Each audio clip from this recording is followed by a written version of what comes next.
సభ్యుడికి ఇట్లైనా పరివర్తన వస్తుందేమని నేను అనుకున్నా. స్పష్టంగా ఒక అంశానికే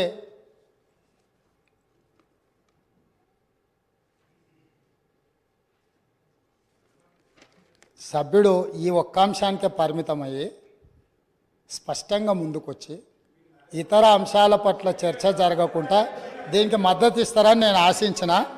సో నన్ను నిరాశపరిచింది. మళ్ళీ సేమ్ రిటారిక్ పొలిటికల్ అలిగేషన్ చేసే ప్రయత్నం చేసిండ్రు. నాకేం ఇబ్బంది లేదు. టిఎస్ నాబ్ అనే ఒక పేపర్ మీద కాగితం తయారు చేసిండ్రు అధ్యక్ష. ఆ తయారు చేసిన దానికి సివి ఆనంద్ గారికి అడిషనల్ ఛార్జ్ మాత్రమే. హైదరాబాద్ కమిషనర్గా కొనసాగుతూ టిఎస్ నాబ్ డైరెక్టర్గా అడిషనల్ ఛార్జ్ వారు ఇచ్చిండ్రు. ఒక నిమిషం వస్తున్నా, అక్కడికి వస్తున్నారు. మీరే ఏర్పాటు చేసారు. ఏర్పాటు చేసిన దాంట్లో ఏమేం లేకుండా చేసిండ్రు కూడా అవి కూడా చెప్తాయి. ఎందుకంటే ఇక మీరు మొదలు పెట్టారు కాబట్టి మొత్తం చెప్పాలి కదా. సో అడిషనల్ ఛార్జ్ ఇవ్వడంతో ఆయన ఇక్కడ అక్కడ దృష్టి పెట్టలేకపోయింది. ఒకటి, వాళ్ళు ఒక స్టాఫ్ ప్యాటర్న్ వర్కౌట్ చేసి ఇచ్చారు. 301 మంది సిబ్బంది కావాలా, ఈ సిబ్బందిని అంతా మాకు ఇవ్వాలి, దీన్ని నిషేధించాలని ప్రభుత్వానికి నివేదిక ఇచ్చారు. 10% సిబ్బందిని కూడా వాళ్ళకి ఇవ్వలే. 29 కోట్ల రూపాయలు వాహనాల కొనుగోలు కానీ ఇతర ఆఫీస్కు సంబంధించిన అంశాలను మాకు ఏర్పరచుకోవడానికి 29 కోట్ల రూపాయలు బడ్జెట్ కావాలని రాష్ట్ర ప్రభుత్వానికి అడిగారు.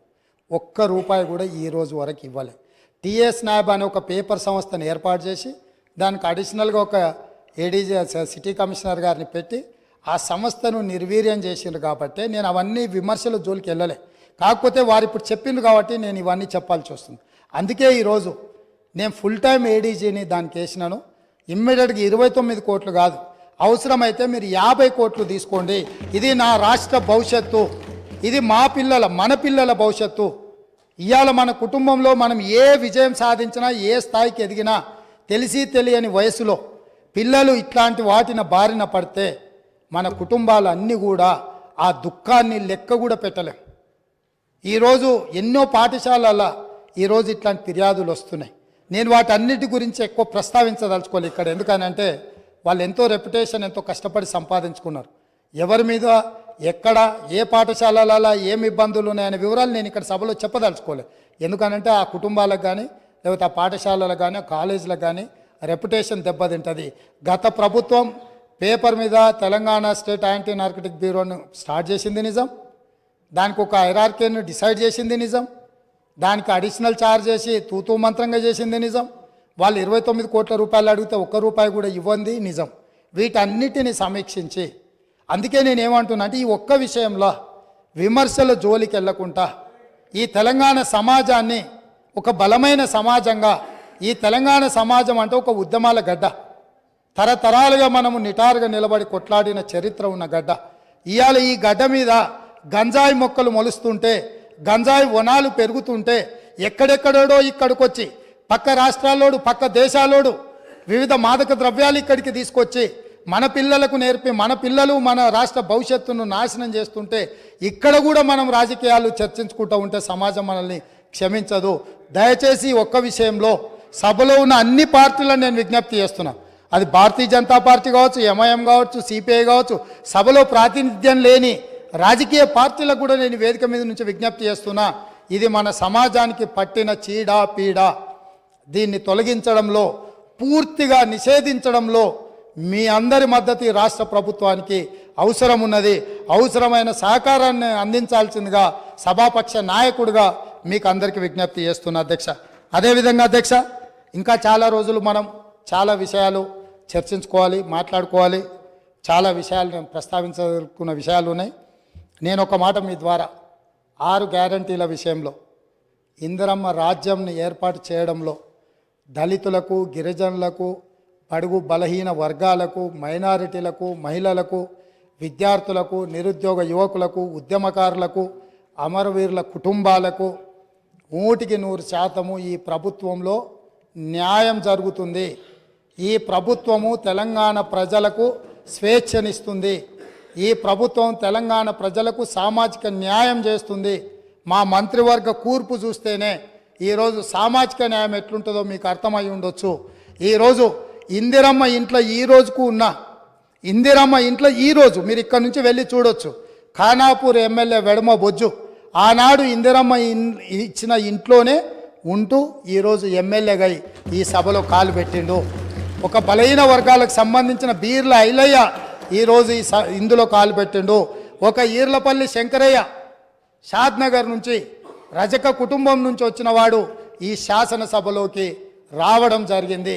ఇట్లా చెప్పుకుంటూ వెళ్తే అత్యంత పేదలు నిరుపేదల నుంచి వచ్చిన వాళ్లకు ప్రజలతో ఉన్న సంబంధాలు అనుబంధాలతోని మందుల శామ్యుల్ మీరు అణిచివేసి తెలంగాణ ఉద్యమంలో ఉండి మీతో ఉద్యమంలో మొదటి నుంచి చివరి వరకు ఉన్న మందుల శామ్యుల్ని మీరు అనాథగా వదిలేస్తే 50,000 రూపాయల నగదు లేకపోయినా 52,000 ఓట్లతోని కాంగ్రెస్ పార్టీ మల్లికార్జున ఖర్గే సోనియమ్మ గారి నాయకత్వంలో ఎమ్మెల్యేని చేసి ఈ సభలోకి మందుల శామ్యుల్ని తెలంగాణ ఉద్యమకారుణ్ణి ఈ కాంగ్రెస్ పార్టీ తీసుకొచ్చింది. అధ్యక్ష, కాంగ్రెస్ పార్టీ చిత్తశుద్ధిని ఈ దేశంలో ప్రజలు ఆలోచన చేయనప్పుడు, ఈ దేశంలో ప్రజలకు స్వతంత్రం కావాలి అని అందరికి అవగాహన లేనప్పుడే ఈ దేశ ప్రజలకు స్వేచ్ఛనివ్వాలి, స్వతంత్రం తీసుకురావాలి అని కాంగ్రెస్ పార్టీని ప్రారంభించి ఆగస్టు 15, 1947లో ఈ దేశానికి స్వతంత్రం సాధించిన పార్టీ కాంగ్రెస్ పార్టీ.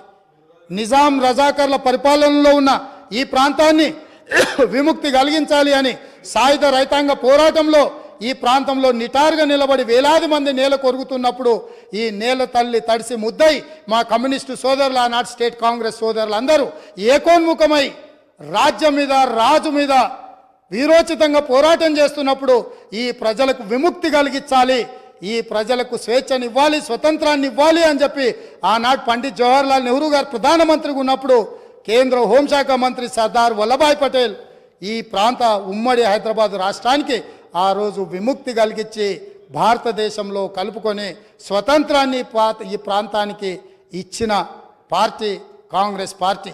ఈ కాంగ్రెస్ పార్టీ ఒక రామ్జీ గోండును, ఒక కొమరం భీమును, ఒక చాకలి ఐలమ్మను, ఒక దొడ్డి కొమరయ్యను, ఒక సర్దార్ సర్వాయి పాపన్న గౌడును ఆదర్శంగా తీసుకొని ఒక సురవరం ప్రతాప్ రెడ్డి గారు వేసిన దారులను దృష్టిలో పెట్టుకొని ఒక ప్రొఫెసర్ జయశంకర్ గారు, ఒక కొండా లక్ష్మణ్ బాపూజీ నిర్ణయించిన ఎజెండాతోని శ్రీమతి సోనియా గాంధీ గారు ఈ రాష్ట్రాన్ని ఇవ్వాలి, ఈ ప్రజల యొక్క ఆకాంక్ష నెరవేర్చాలి అని ఆంధ్రప్రదేశ్లో పార్టీకి తీరని నష్టం జరిగిన, కేంద్రంలో అధికారం కోల్పోయినా, తెలంగాణ రాష్ట్రంలో ఎన్నో ఒడిదుడుకులను ఎదుర్కొన్నా, ఇంటికొచ్చి కడుపులో తలకాయ పెట్టి కాళ్ళకు దండం పెట్టి నమ్మించి మోసం చేసిన ఒక్క మాట పల్లెత్తు మాట అనకుండా క్షమించగలిగిన క్షమా గుణం ఉన్న నాయకురాలు శ్రీమతి సోనియా గాంధీ గారు.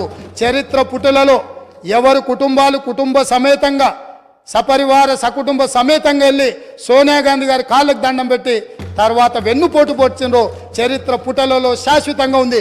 అయినా ఈ రోజు వరకు శ్రీమతి సోనియా గాంధీ గారు ఏ ఒక్కరోజు కూడా పల్లెత్తు మాట అనలేదు. 2004లో కరీంనగర్ జిల్లా నుంచి ప్రజలకు ఒక గ్యారెంటీ ఇచ్చింది, ఆ గ్యారెంటీని అమలు చేసింది.